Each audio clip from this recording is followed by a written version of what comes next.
আসিয়ার কবর। আসসালামু আলাইকুম ইয়া আহলাল কুবুর মিনাল মুসলিমিন ওয়াল মুসলিমাত। আসসালামু আলাইকুম ইয়া আহলাল কুবুর মিনাল মুসলিমিন ওয়াল মুসলিমাত। আসসালামু আলাইকুম ইয়া আহলাল কুবুর মিনাল মুসলিমিন ওয়াল মুসলিমাত। হে আল্লাহ, আসিয়াকে তুমি জান্নাতের সর্বোচ্চ শিখরে রাখো। হে আল্লাহ, আপনি আসিয়াকে, এই মাসুম বাচ্চাটাকে,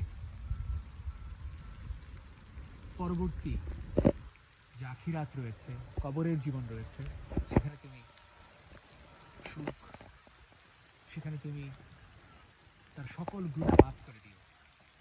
তার সঙ্গে যে পাশবিক আচরণ হয়েছে, তার সঙ্গে যে নৃশংস ঘটনা ঘটেছে, তার তুমি বিচার করো এই দুনিয়াতে এবং আখিরাতে। আমি কি দেখতে চাই এখানে কবরে, এখানে কিছু একটা লেখা আছে, লেখা আসিয়ার কবর।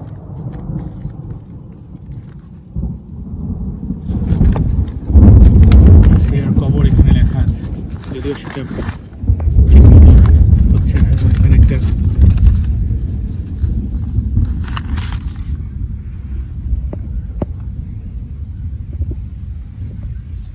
আল্লাহ, আসিয়ার কবর দেখার সৌভাগ্য অর্জন হয়েছে। আমরা দোয়া করলাম, আমরা আরও কিছু দোয়া করতে চাই। এইভাবে না, যেমন বুঝতে না পারা যাবে, কিছু করতেছি, খবর তো সেন্সিটিভ। আসিয়ার জন্য আমরা সূরা ফাতিহা পাঠ করব, কুলহুর সূরা পাঠ করব, সূরা ইখলাস। আমরা আলহামদুলিল্লাহ বলবো, আমরা সুবহানাল্লাহ পাঠ করব, দরুদ শরীফ পাঠ করব, এর সঙ্গে যা পারি কোরআন থেকে তেলাওয়াত করব। আমাদের মেয়ের বয়সী, আমাদের বোনের বয়সী আসিয়ার কবর দেখছে, আর আমার ভিতরটা তছনছ হয়ে যাচ্ছে, হৃদয় রক্তক্ষরণ ঘটছে। বোঝাতে পারবো না সেই কষ্ট, সেই বেদনা কতটুকু। আমাদের এই কষ্টগুলো হয়তো বৃষ্টি আকারে ঝরছে। পুরো বাংলাদেশে ধর্ষণ ঘটনা ব্যাপক হারে বেড়ে গেছে। আমরা দোয়া করছি যেন সেটা রোধ হয়, ধর্ষকরা যেন দৃষ্টান্তমূলক শাস্তি পায়, নিশ্চিত করে সরকার। আর কোনো মা বোন, আর কোনো মেয়ে শিশু যেন আসিয়ার মতো করুণ পরিণতি ভোগ করতে না হয়।